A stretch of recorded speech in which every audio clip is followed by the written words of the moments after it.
natin ngayon, board 4x4 150.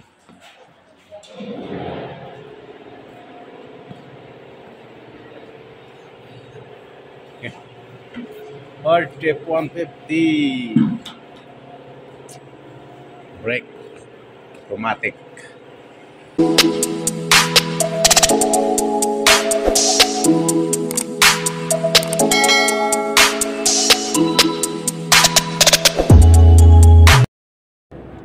Yun, welcome back. Ito pala yung motor ng automatic parking brake. So, ito.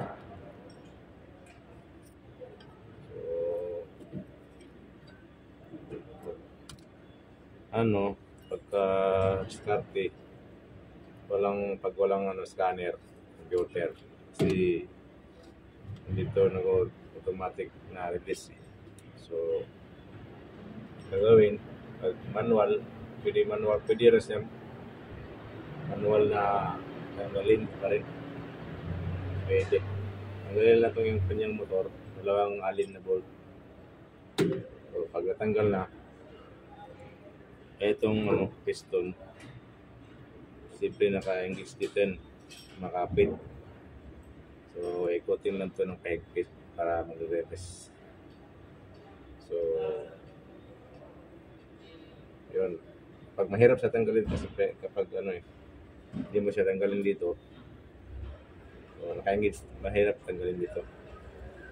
So, yun ang technique. Ito, tanggalin itong motor, alin na gear.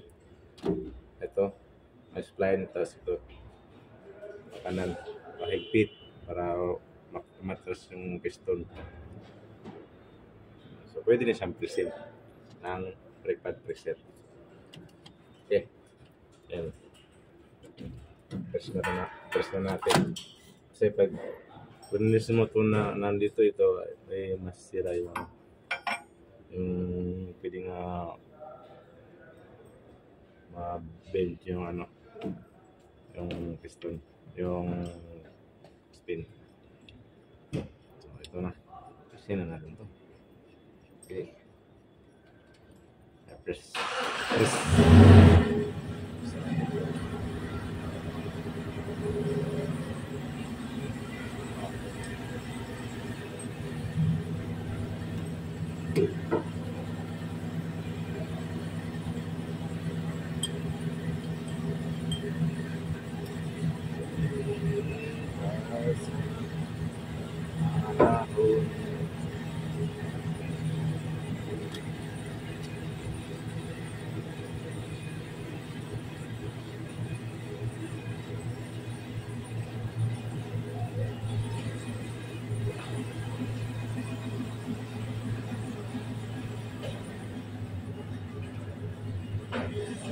Press na siya. Malambot lang sa press pag wala mo yung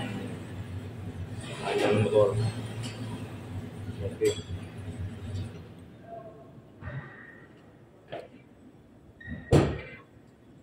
Dapat ikutin.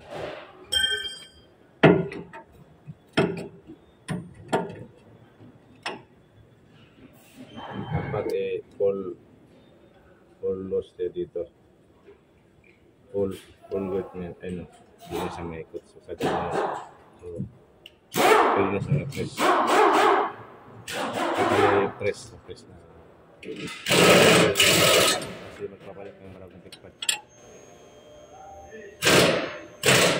Okay. Ganun lang. Magpapalit ng brake. Automatic na walang scanner. Okay.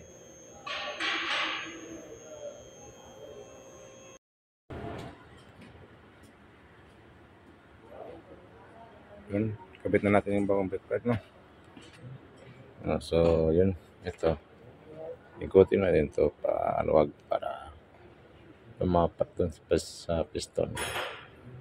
Okay. Yeah. Yeah. Natin yung motor.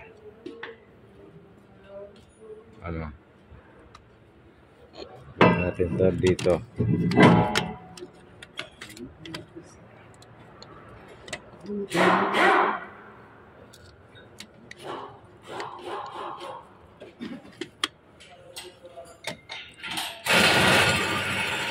Okay na. Yan lang. Bolt. Okay. Feel me like a Hellcat.